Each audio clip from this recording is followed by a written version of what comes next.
ini tindakan gubernur itu Anda dukung, dianggap kurang sempurna atau harus diperbaiki atau bagaimana itu sebetulnya Kang. Pemimpin mah tuh lagi ku kritik.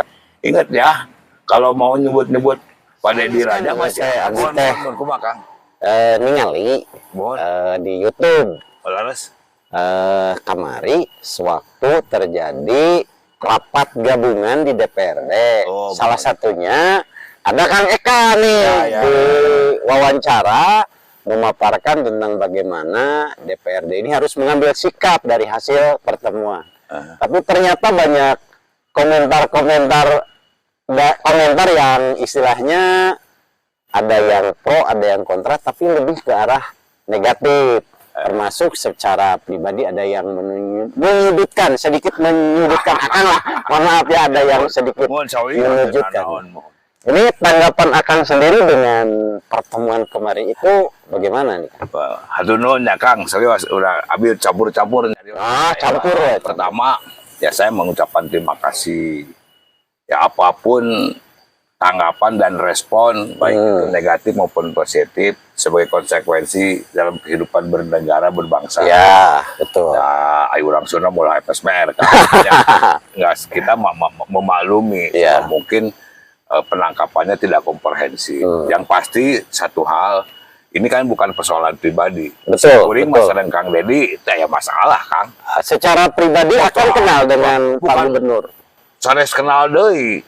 Saya mah dari Kang Dedi jadi aktivis di Purwakarta tahun 99 menuju Bupati Pak Benjamin. Sekdana Kang Memet malihan mah punten nya. Abi aya tugas di partai di PD Perjuangan.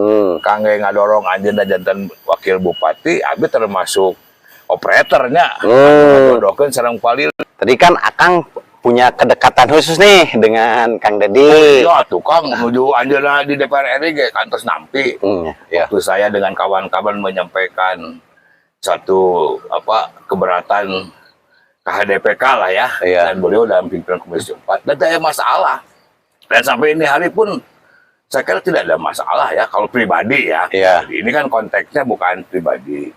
Barangkali juga apa yang menjadi ya semacam kritikan aja jadi pemimpin mah tuh lagi ku kritik kan. Berarti kalau pemimpin mah walaupun oleh dikritik oleh teman dekat pun harus siap. Bukan hanya dikritik, Pak Jokowi mau ijazahnya dimasalahkan. Ya kan hal biasa ya mah. Justru mungkin itu akan bermanfaat buat Kang Dedinya untuk menyempurnakan apa yang memang dilihat oleh orang kurang kan. Ya betul. Nggak usah diinterpretasikan, nggak ada secara pribadi sama sekali. Dan Tuhan tahu itu Kang, jadi kita mah bukan ada pretensi. Nah kaitan dengan undangan DPR. Nah kapasitas itu waktu itu akan sebagai apa sehingga diundang oleh DPR? Saya menghormati kelembagaan. Saya pernah jadi pimpinan di lembaga itu Kang. Itu fungsi legislasi. DPRD itu kan ada fungsi 3 Kang ya. Budgeting, legislasi, ya, dan pengawasan. Nah fungsi pengawasan barangkali yang dia gunakan kan perlu mengundang para pemerhati lingkungan di samping para pejabat, lalu pengusaha yang terkena dampak, lalu kemudian unsur masyarakat diwakili oleh 3 institusi pemerhati lingkungan, ada Walhi, ada organisasi Pak Solihin itu Dewan Pemerhati Tatar Sunda ya, betul. Dan kami sebagai forum penyelamat hutan Jawa yang kebetulan memang secara organisasi saya sebagai ketua umum. ABG datang sembarangan, tidak gegabah Kang, sebelum berangkat dan masuk ke forum itu sehari sebelumnya kan berunding dulu dengan rekan-rekan di internal. KPLH. Ini apa nih rumusan yang harus kita sampaikan. Lalu kita dapat kajian ya, gimana tentang terutama Bogor ya Kang ya, Bogor dan KBB. Nah, ketika masuk kan saya fokus ya, ini apa sih substansi yang dimaksud oleh DPRD mengundang seperti ini, sebab di situ kan semua pihak ada. Iya betul. Nah saya tetap mengusulkan supaya ada sebuah keputusan dari DPR yang berkaitan dengan sikap penyegelan kan. Betul. Itu sesuai dengan undangan loh, bukan ngarang-ngarang. Saya kan pernah jadi, bukan hanya di DPRD, Kang Abir pernah jadi pimpinan Komisi 2 loh. Artinya ngerti kan? Iya, betul. Kalau ini RDP sifatnya dan itu legal. Dan katanya di live streaming kan, dilihat oleh publik. Betul, publik langsung menilai hasil itu kan. Itulah yang menjadi fokus kita. Nah, dalam kaitan itu secara materi, Kang, upami persoalannya itu tata ruang, di Bogor itu kan bukan hanya puncak. Betul, bukan hanya puncak. Terdiri dari beberapa kecamatan dan desa. Termasuk Cilengsi, termasuk Jonggol. Kenapa ini? Lalu ada hal yang boleh saya terhenyak gitu. Yang jadi fokus penutupan itu kan hanya satu. Yang lain disegel, tapi yang langsung dibongkar satu. Daswita. Ya. Tapi kan di lain, lalu embel-embel, ya udah dibongkar aja. Kalau ada kerugian mah diganti. Nanti diganti. Kan kita juga, loh, maksudnya gimana ini gitu? Ini kan uang APBD, Kang. Betul, betul. Seorang gubernur bisa menggunakan ini bongkar terus diganti? Boleh dong kita mempertanyakan. Apalagi sebagai mantan dewan. Ya, ngerti lah. Ya. Saya kira tidak seperti itu dan tidak semudah itu. Lalu kalau bicara KBB, ya kalau kita tata ruang ya Kang, dari aspek tata ruang misalnya, kan kenapa sih hanya itu yang jadi fokus? Padahal kalau KBB bicara ada di Lembang sajalah fokusnya dan Subang gitu, sekitar Tangkuban Parahu. Kan di situ ada Tangkuban Parahu, ya kita juga pernah mengkritik tentang pengelolaannya seperti itu kan. Jadi banyak perusahaan lain selain ada kemarin yang undang, selain Eger ya kalau tidak salah. Apa namanya, Asep Strawberry. Ya betul. Lalu ada yang punya Dewi Persik, kan sama, itu juga muncul kan. Dan saya juga mendengar keterangan. Nah, dari aspek itu ada hal. Ini kenapa sih ke situ gitu? Hanya itu saja. Ini kan dari rasa keadilan ya Kakak. Ini dari aspek tata ruang. Jadi memang ada satu tindakan yang ya kami harus mengkritisi. Ongkos kita dibongkar tapi digantian. Betul. Ini. Nah, lalu kedua, kita kan mendengar keterangan-keterangan dari, termasuk dari yang hadir KBB kemarin, bahwa ini dari aspek legal, dari prosedur sudah terpenuhi, kajian akademis apa. Nah, saya tanya juga, sebelum Pak Gubernur ngambil tindakan, ini apa namanya, rapat hasil rumukan atau konsultasi atau rekomendasi dari dinas, kan sepertinya tidak, ya, atau DPR diajak berembuk, lalu ada pijakan hukumnya apa gitu kan, yang menjadi alasan dasar supaya gubernur sampai mengambil tindakan penutupan dan pembongkaran. Nah, ini kan dari tata kelola pemerintahan patut dipertanyakan ya gitu Kang ya. Betul. Lalu ada muncul berdasarkan Pergub. Ya saya teliti kan, saya tahu Pergub itu dilahirkan tahun berapa, produk tahun berapa? Tanggal 17 Maret 2025. Artinya kan muncul setelah tindakan. Jadi tindakan dulu baru bikin Pergub. Yang benar itu kan bikin Pergub dulu, ada kajian, berembuk, wakil gubernurnya mungkin diberitahu atau diajak bicara, dinas terkaitnya ditanya, ini rekeningnya begini-begini, sehingga gubernur patut dan harus melakukan tindakan itu. Itu yang sepengetahuan saya yang seharusnya. Ini kan tidak begitu. Saya kira wajar lah kita mempertanyakan, ya. Yang kedua, lanjutannya ini seperti apa? Lanjutan masalah yang disegel. Yang disegel, ya, yang dibongkar aja dulu. Ya benar nggak diganti itu? Lalu dari mana APBD-nya gitu? Yang dibongkar, ada pernyataan untuk diganti, tinggal prosedurnya harus mau seperti apa? Itu kan dewan juga, kan hak budgeting ada di dewan loh. Betul, disetujui atau tidak? Ya, itulah yang kita pertanyakan. Nah, termasuk juga masalah alih fungsi ya Kang ya. Alih fungsi, berbicara alih fungsi, itu kan perkebunan, berada di lahan perkebunan. Ya. Perkebunan kan bukan institusi di bawah Pemda. Perhutani juga bukan. Kalau mereka mengizinkan kan itu kompetensinya ada di kementerian dan katanya prosedurnya sudah ditempuh. Itulah karena ada sanggahan atau kritikan dari Kementerian Pariwisata kan. Nah ini kan menarik Kang. Jadi legit semangatnya saya hargai, makanya ya saya jangan ini semangat dan kemauannya Pak Deddy untuk menertibkan itu kita hormat dan saya tahu komitmen beliau samalah basicnya di aspek budaya. Tapi tindakannya apa itu sesuai dengan prosedur atau tidak? Nah sehingga saya mempertanyakan ini bukan hanya persoalan tata ruang atau alih fungsi, tapi juga dalam konteks tata kelola pemerintahan. Betul nggak kan? Betul. Bahwa berdampak terhadap disharmonisasi misalnya dengan kabupaten yang bersangkutan. Contoh kan KBB menyangkal kemarin, kami sudah.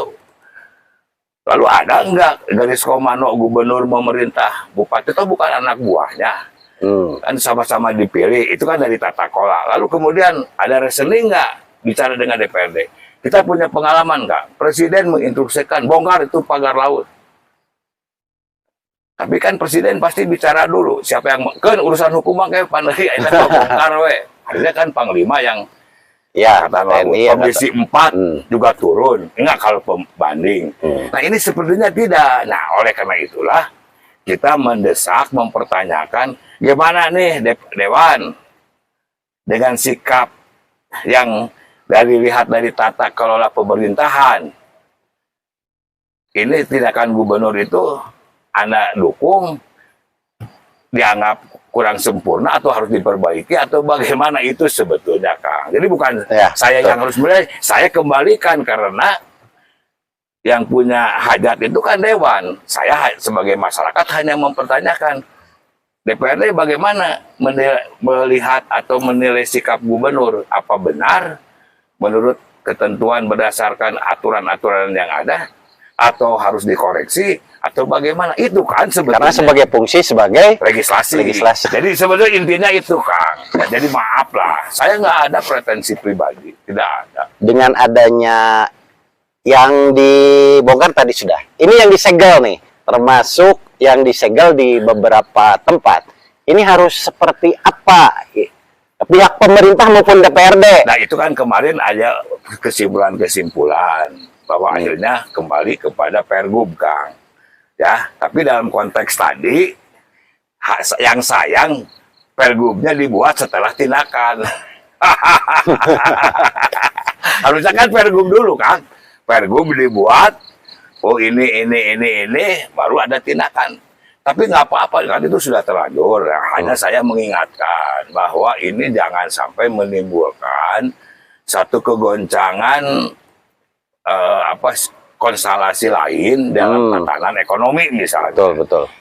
Seperti terkesan kita tuh tidak punya kepastian hukum. Ini izin legal, ada rekomendasi dari menteri, sudah keluar A, B, C, D-nya, tapi disegel gitu kan. Itu kalau kita lihat dari materi yang disampaikan. Kalau saya melihat nih dari hasil pembicaraan sepintas, ini akan tidak ada tendensius terhadap Pak Deddy, tidak ada tendensius terhadap Dewan, justru bagaimana mereka sesuai dengan tupoksinya. Kalau Pak Deddy itu lurus, ya tidak ada alasan untuk tidak mendukung Kang. Kita sudah clear lah bahwa Deddy Mulyadi, teman saya orang Purwakarta itu gubernur resmi Jawa Barat.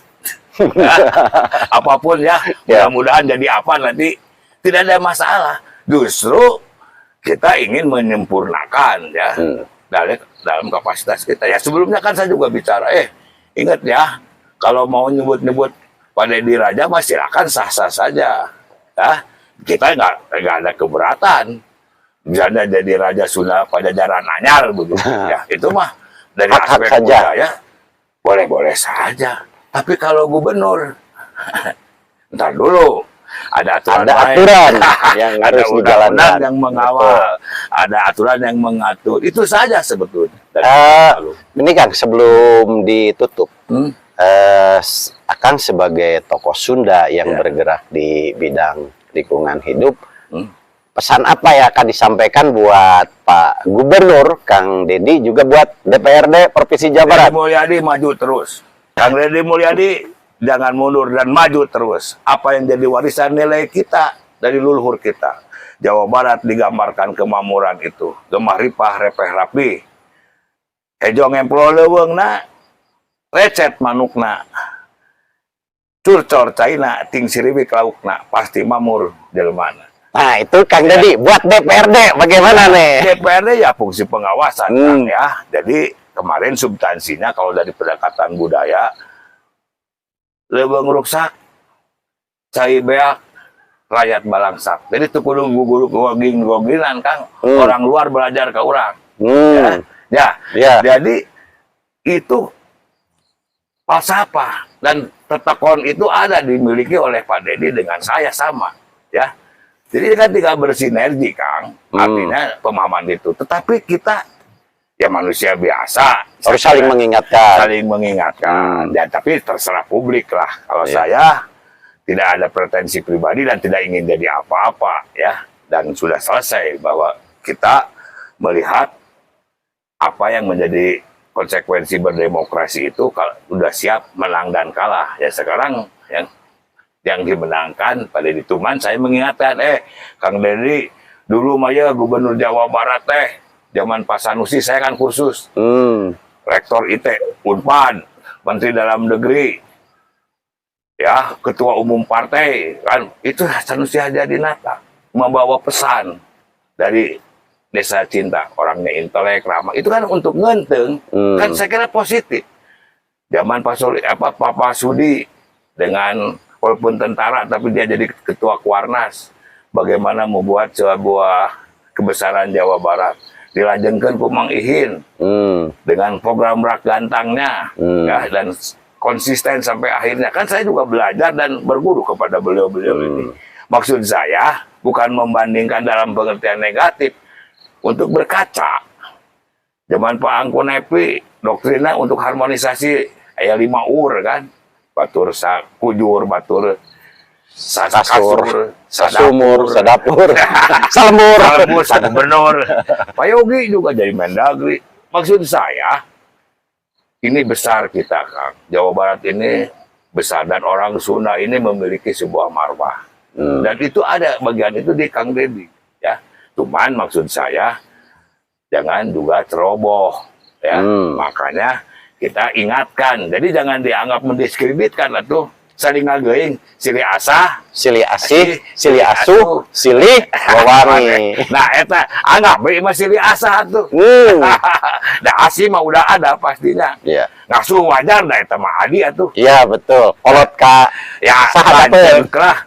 Ya, di tempat saya dulu Kang Dedi tidur kan di sini, memberikan sambutan dan saya hormati. Jadi tidak ada masalah, tidak ada pretensi pribadi, Kang. Ya. Terima kasih, Kang. Bincang-bincangna ya, aduh, manimun kieu. Apunten ya, Kang. Ieu sakantenan ka dieu, sakantenannya urang ngobrol saom aya pamerit ya kegiatan. Baik, terima kasih kepada rekan-rekan sekalian. Alhamdulillah pada kesempatan kali ini kita bisa bertemu dan bincang-bincang dengan Kang Eka Santosa, mantan Ketua DPRD Provinsi Jawa Barat, sekaligus beliau saat ini sebagai kokowop istilahnya yang bergerak di dalam pemerhati maupun penyelamat lingkungan hidup terutama di wilayah Jawa. Terima kasih. Hatur nuhun, sampurasun. Rambes.